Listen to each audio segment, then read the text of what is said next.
Hello, আসসালামু আলাইকুম। আশা করি সবাই ভালো আছেন। আলহামদুলিল্লাহ আমিও ভালো আছি। দেখতে পাচ্ছেন কি সুন্দর অপরূপ দৃশ্য, চোখ জুড়ানোর মতো। পুরাই সবুজ, যেদিকে তাকাই সেদিকেই সবুজ। চোখের এক অন্যরকম প্রশান্তি। নির্মল বাতাস, যেটি আমি ভাষায় প্রকাশ করতে পারবো না।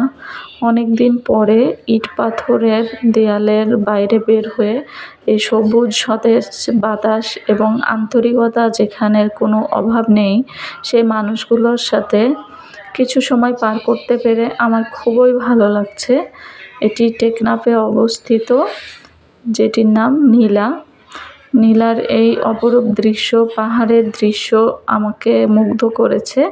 যদিও এখানে একটু সিকিউরিটির প্রবলেম, সেটা মাথায় ছিল না। এত সুন্দর দৃশ্য দেখে ভুলেই গেছিলাম যে এখানে আসলে সেফটি অ্যান্ড সিকিউরিটির ব্যাপার আছে। তো গাইজ, সবাই ভালো থাকবেন। আল্লাহ হাফেজ।